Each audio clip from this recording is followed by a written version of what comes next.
Welcome to the Melinda Eitzen Show. I'm Melinda. Today we're going to talk about depositions and discovery, and we have attorney Lee Budner here with us. Thank you. Nice to be here. Welcome, Lee. I'm so glad you're here. Likewise. Thanks for having me. So you're a family lawyer like me. I am. And sometimes we have to do depositions and discovery. We do. For the public who may not know what that means exactly, tell a little bit about what is discovery, what is a deposition? Right. Well, everyone knows about what trial is. You know, it's the moment at the end of the case where you present your case, you present your facts, if you get that far in the litigation process. Discovery is the process that is used to prepare for trial and to gather facts in order to learn more about your case, learn more about the other party's case, do investigation, and ultimately, hopefully try to build your case and move it in a positive direction. A deposition is one of the basic discovery tools, right? So you have written discovery, which can comprise requests for documents, which we call requests for production, as you know, interrogatories, ask for written answers, requests for admissions, and then we've got depositions, which is, I guess, our topic today, which is basically you get to sit in a room with someone and ask them questions all day long. Are depositions required? They are not. Before I did family law exclusively, I did commercial litigation. And in that field, depositions were in every single case, right? It was rare that I would have a case where depositions wouldn't be conducted.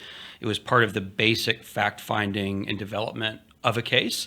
When I moved to practice family law exclusively, I began to see, and I kind of suspected, that depositions were used more sparingly.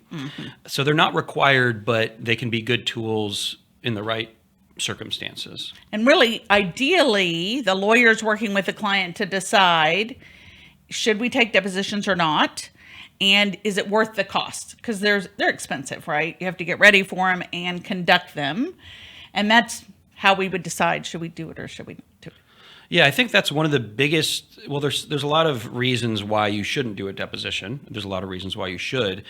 Cost is one of them, right? There's very few case events that take an entire day or substantially entire day, right? You have hearings, which can take a whole day. You've got trials that can take a full day or more. You've got mediations, which you're so good at doing, which take a full day or more. Thank you. And you have depositions, which can last up to 6 hours on the record. So the cost associated with a deposition is relatively significant, right? You're paying for a whole day of attorney work. So you have to make sure you're using them wisely if you're going to use them. Okay, so give some examples of when do you think, oh, this would be a good situation where we would recommend taking a deposition? So it really depends on, I think, the path that the case is taking.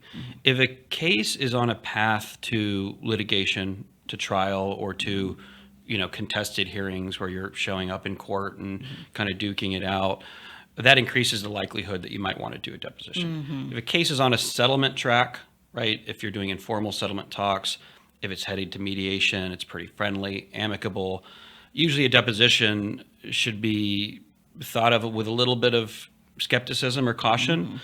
Because if you're doing another side's deposition, you might be ruffling feathers. You might be pointing out things about their case, about their positions that are hard for them to hear, and it can kind of pull people away from potential settlement. But as far as when you want them, I think it depends on how litigious the case is and what you think you can get from the discovery process and through depositions. Would you agree there's a plus and a minus? The plus is you're going to get some information, but the minus is you can't help but reveal some information when you take a deposition. That's right. One kind of, I think, pitfall, and it can be avoided, but also there are aspects of it that I think are unavoidable, which is you do start to provide a little bit of your own roadmap and signal a little bit about what's important to you or your case. Now, in a case where there's a lot of attorney work kind of on both ends, maybe they kind of already know a lot of or anticipate kind of what you think is important. It's not a big secret. Right, it's not a big secret. But to the point of your question, I think sometimes you're asking a deposition questions of a party who perhaps is less prepared by their attorney, and you're starting to give that opposing lawyer or that party kind of a little bit of your thought processes and kind of how you see the case. So there's definitely pros and cons. There are certainly cases that I think the pros, drastically outweigh the cons. Some people lie, Lee. They do. They're do. liars. But it's hard to lie consistently. Would you agree? Yes. Yeah. I mean, that's another difference between my prior practice and my current practice. In family law, lying is more common. Maybe I'd even say rampant than I kind of anticipated. And it's a frustration of our clients, as you know. But it happens. And a deposition is a time where you can really pin people down on their lies and get to expose them. As you know, in family court, sometimes you're dealing with a 15-minute aside temporary orders hearing. Right. It's a lot harder to reveal someone's lies or inconsistencies in their stories in a 15-minute hearing, right? Because it's impossible. Right. Or impossible, right? But when you have 6 hours to sit down with them, and they've got a camera in their face, they've got a stenographer next to them, a court reporter next to them, and you've got 6 hours with them, it's a lot harder for them to say whatever they want and think they can stand on it. I had a case this last year that I did have to try. So we were getting ready for trial. We knew we probably would. And I took the woman's deposition. I represented the husband or the dad. And I was taking the mom's deposition. And she said, I don't recall. I don't have that information right now. I don't remember, or something to that effect, 132 times. Right. In her deposition. Right. And I, in trial, said, so when I first started asking her questions in trial, I said, Miss So-and-so, in your deposition, 132 times you said this, or this. So today, are you going to be more forthcoming? Right. To just alert the judge. Right. Well, and I think it's some of the laziest deposition prep you can do is, we'll just say you don't remember. Right. And I think, for a non-lawyer thinking about depositions, they probably think about that as kind of the core of a deposition. I don't recall, I don't remember. But you're giving an example of when you over-rely on something like that, you start to lose a lot of credibility. And when you present something to a judge or a jury showing that a witness won't answer questions, that's a big mark against them, I think. Yeah. Or it should be. She looked a little crazy. I mean, it was things that, how could you not recall that? Right. Or if you're showing them a piece of evidence, right? It's right there on the page. Right. You're asking them about it. We said, what was your job before that job? I don't recall. I'm like, you don't recall the job you had last year? Right. Yeah, people will say they don't remember things, that they really, really should. So. Yes. So even though it was frustrating because I was not getting some of the information I needed, I did get something else. I got this, very clear evidence that something crazy was going on with her. And that did benefit us because we were fighting over a child. And I think it caused the judge to be concerned about her abilities to parent that child. Yeah.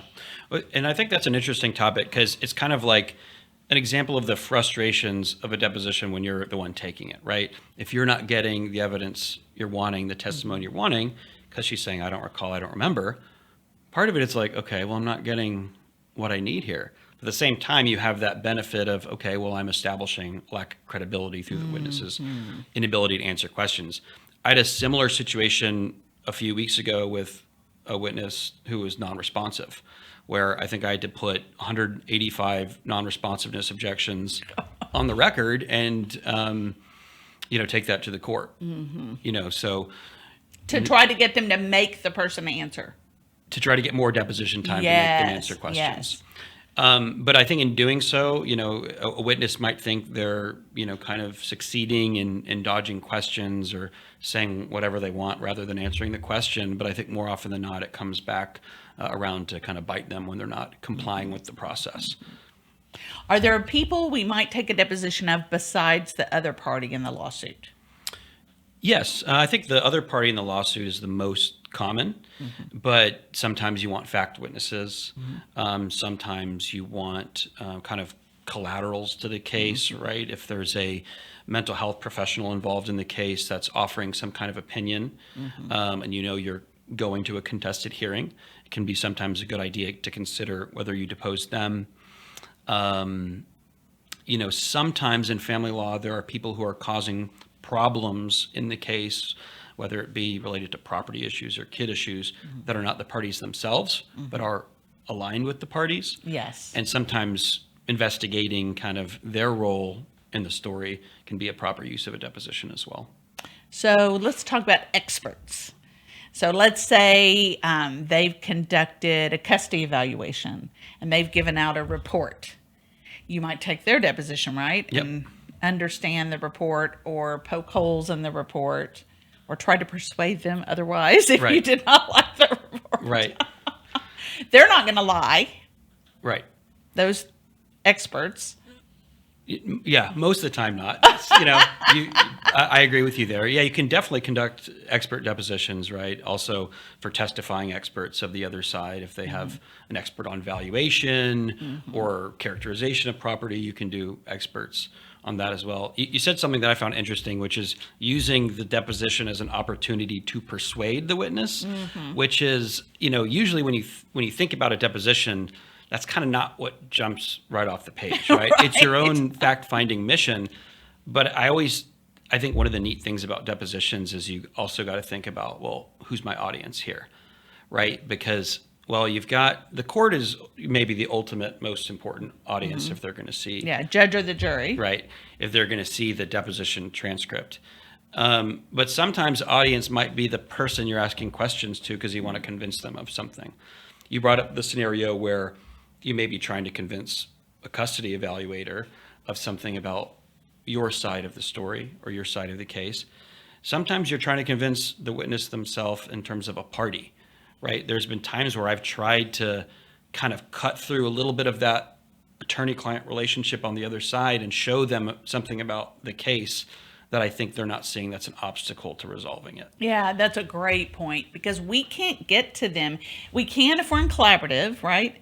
In collaborative, we're sitting at the table with them, so we have an opportunity for them to see our perspective. But in litigation, we can't get to them unless we're in a deposition or in a hearing. We can't get past their lawyer, and maybe their lawyer is the problem. Yeah. And they don't realize we're offering you a great deal over here. Yeah. Why aren't you seeing it that way? Yeah, I think, and that's, I think, not very typical in commercial practice to use depositions in that way as much, but I've had depositions where I've suspected that the opposing lawyer is the problem in terms of getting to a settled resolution, and that their client, the opposing party, is not understanding the lengths my client has gone to try to resolve the case outside of court. And I've used depositions to try to see if I can bridge that gap. It's a hard gap to bridge because the party's got to start to believe what you're insinuating and suggesting through your questions over their lawyer. But sometimes it's worth it, right? If you're trying to get to a place where you're taking the temperature down, getting the case back on a settlement track, you can kind of sometimes use your questions as a way to help them maybe see a little bit of where your client's coming from. I've had cases where just getting them to come to the deposition and then saying, hey, should we talk settlement for a minute before we start the deposition? And that's been effective because I just couldn't get their attention, meaning the lawyer's too busy, they won't respond, they won't reply, they're not giving the case attention, and they had to show up for that in theory. Right. Yeah, I had a case, it was probably like 2 or 3 months ago.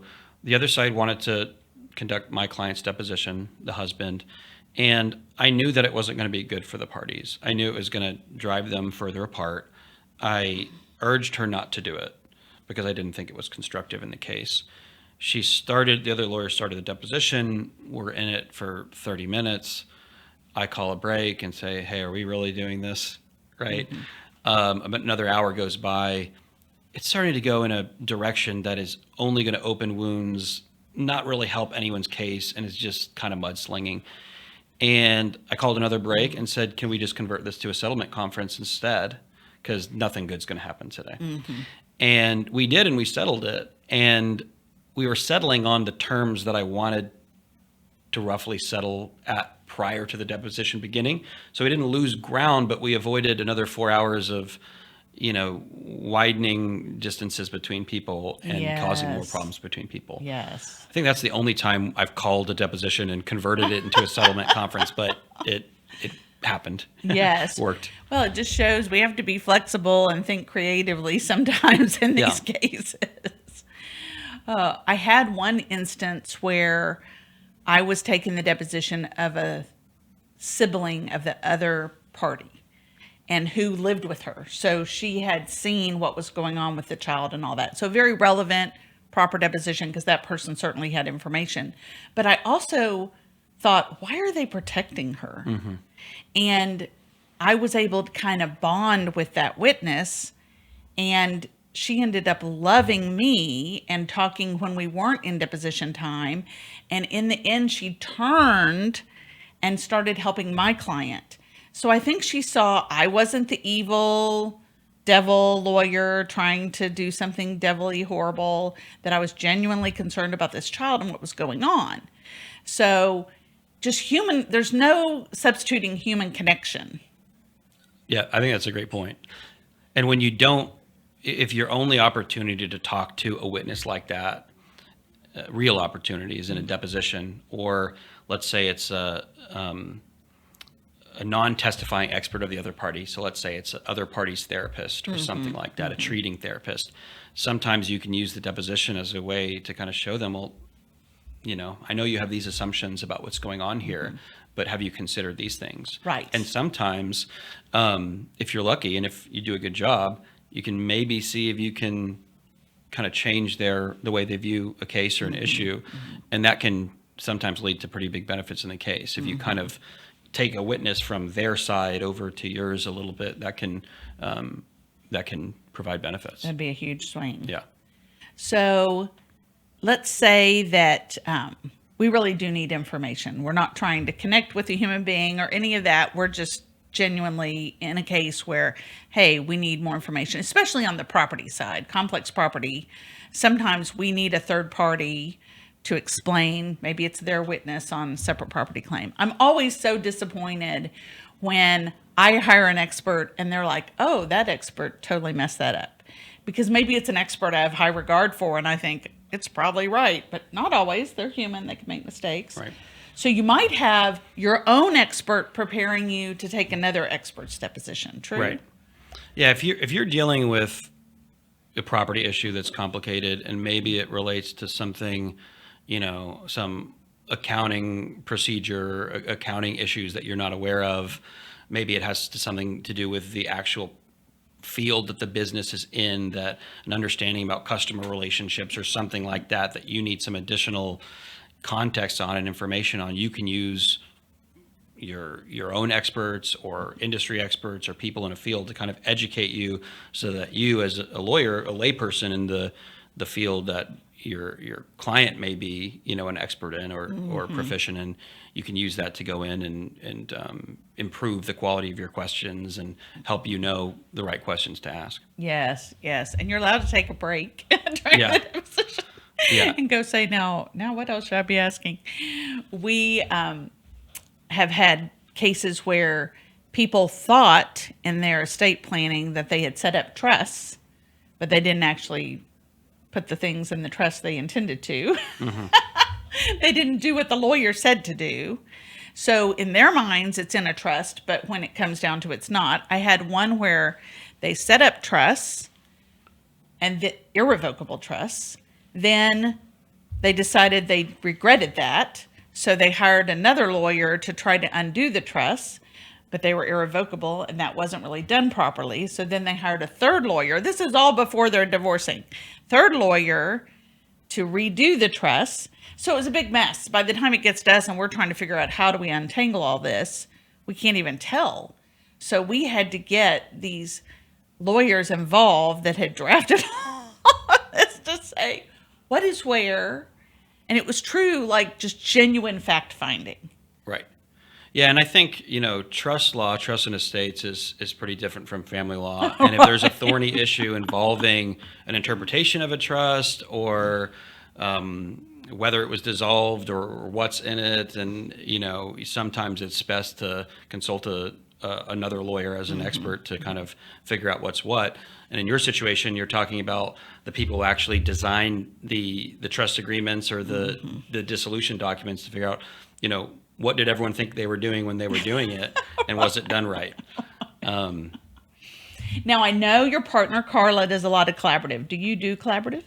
I have not done collaborative because my focus is just kind of on our litigation as it's a big part of our practice.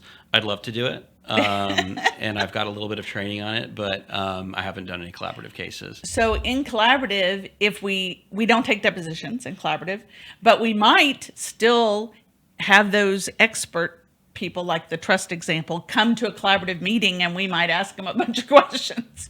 So it's not on the record, right, but it's still a way to gather the information that we need so that we can do our best job. We don't want to mess up their estate planning that they did on purpose, that they want to maintain, but we also need to understand what are we even allowed to divide.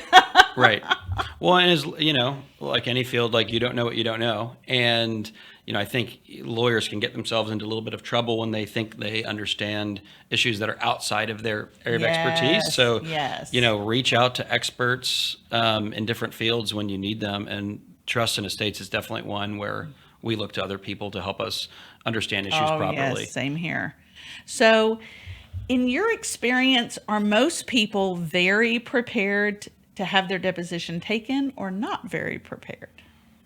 I would say most people are not prepared. I agree. 100%. And I think part of it, we talked a little bit about the cost, right? The cost of the deposition themselves is high in terms of kind of a case event. But also, if you really want to prepare for deposition, you really have to have your lawyer conduct your deposition through practice before to help you kind of see what the other side is likely to hone in on. So that you can kind of anticipate questions, think through how you as a witness want to respond to them, so that you can, as the witness sitting for the deposition, kind of get through it relatively unscathed. I think a lesson that I was taught early on was that when it's your client doing the deposition, they can't win the case. Right? There is no winning a deposition. There's no winning deposition. It's get through it as unscathed as possible and kind of answer the questions, be honest, get through it, and comply with the process. Mm-hmm. When people start to use depositions as their platform to tell their story, and they give you long-winded answers and they go in every direction other than the one you're requesting, I think that's when witnesses really get themselves into trouble. Because we're doing this in a sworn situation. It's like, why do you want to voluntarily provide sworn testimony beyond what they asked you? Right. And I think it's hard for people who are sitting for a deposition, because I think the natural human instinct is to explain, right? If someone is accusing you something or suggesting something of you, short answers that directly answer the point sometimes are less attractive to someone emotionally than explaining, well, this is where I was coming from. This is why I did this. Here's why what they did made me do this. But when you start to do that, you're probably not answering questions in a way that's helping you. You're probably giving the attorney more avenues to ask questions and poke holes. Yeah, my experience is the same. Most people are not prepared. Same for trial testimony. Most clients are not very prepared. The plus and minus is, plus you might get some gems out of a deposition. Minus, you're kind of helping them prepare for the next phase of trial, because now they've been asked some of those questions, right, and they can think about how to do a better job next time at trial. Say, oh, I was confused when they asked me that in the deposition. And I think that's why sometimes you, as the lawyer, got to think, well, do I think that the other lawyer is going to prepare this person for trial well enough? And if not, maybe you forego the deposition because you don't want to give them two bites at the apple, like you're saying, right? Hear these questions answered, figure out a way to answer them better the next time. At the same time, I've certainly seen witnesses who didn't answer the question very well in the deposition and then didn't answer the question very well at the contested hearing or trial. They still didn't. Because it's, sometimes it's hard to change. Yes. And I think that's one reason people even if their lawyer has prepared them, I know I have spent time heavily preparing a client and they still don't always do well, whether it's deposition or trial, because they're not actors. They're not trained to memorize. They still need to say it in their own words. It still needs to be honest. And they have trouble retaining, when I said, maybe don't say it that way, say it this way. Say the truth better. Right. Sometimes they just can't do it. Right. So that's good. And from a justice perspective, that's good news that maybe the court's going to get the truth. And you and I are not telling them to lie. We can't even allow them. If we know they're lying, we have to stop them and correct it in court. We're not allowed to let people lie. That's a rule. But there are evil lawyers out there, not us, who, might be supporting a lie. But people can't lie consistently for long. So that is a good place. If you have a big fat liar on the other side, a deposition's a good way to illustrate that. Right. If they're not a liar and they're probably going to tell some version of the truth at trial, then that's another thing to consider in deciding, should we take it or should we not take it? And I've definitely had cases where I was really glad I took the deposition. I got a lot of information, and I've had cases where I thought that was kind of a waste. Yeah. It's hard to know in advance which it will be. Yeah. I think the worst thing that can come is, well, you might discover something about the case that you didn't know, but you need to know that anyways. Yes. But I think the worst thing that can come is sometimes you just give away a little bit of your roadmap. Yes. But in a case, where their depositions are inevitable and there's a lot of resources into getting the case to a point where it has a potential to be tried, sometimes that's kind of just a casualty of the process. Yeah, right? That's how it goes. We have talked about other types of discovery, and one was interrogatories. And you mentioned that's where you get to ask questions in writing. I'm not a huge fan of the interrogatory beyond something very factual, because now they have 30 days to work with their lawyer on the answer. I'd rather just take their deposition where they're live and they can't say, how should I answer that? Yeah, I think it depends. I think interrogatories have to be very targeted, but I agree. If you ask a question and you think the person is lying or unreliable, would you rather ask that question of them live, like you're saying, or would you rather give them 30 days? And sometimes you just have to make that call and figure out, what's best. I think the more targeted they could be on really specific issues that you really want, give me your formal statement on this so you can't wriggle out of it. Yeah. I think there's a good use for them. Yeah. Do you videotape your depositions? Most of them. Me too. Yeah, I think unless cost is like a major concern, then we won't. But generally speaking, we videotape them. And I've got a case now where we've done several depositions, and you read the transcript and you're like, oh, that was pretty good. And then you watch the video and you're like, oh, wow, that was really good, right? Because there's just something about the way people answer questions, pauses, maybe they stumble over their words. Body language. Right. They say body language is some Eyes darting. huge percentage of our communication. You lose all of that. Yeah. You lose the pause there that clearly they're confused. I used one, it wasn't anything she said that was helpful, but the way she was saying it made it clear she was confused or on drugs or like something was wrong with her. And you could only see that through the video. You would have never seen that on the page. And we were able to clip it and show it to the custody evaluator and say, look, something's going on with her. They were like, oh yeah. And they even testified to that.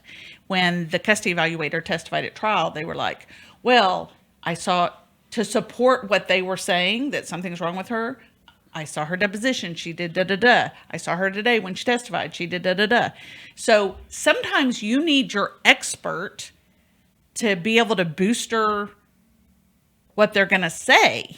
And the more opportunities they've had to interact, because they also don't get a lot of access to this person, the stronger support they have with the judge or the jury.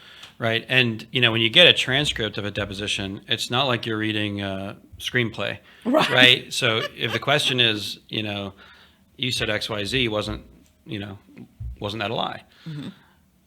If there's an enormous pause and the client looks to their lawyer, looks down at their feet, looks around, and then says no, how credible is that answer? Right. But when you read it on a transcript, all it says is no. It doesn't say, the witness anxiously darted her eyes around the room, down at her feet, Yes. and answered the question, right? So there's just a quality to seeing the video that just obviously doesn't appear on the page. Yes. So where possible, unless resources kind of preclude it, I think it's a good idea to videotape. I do too. Videotape.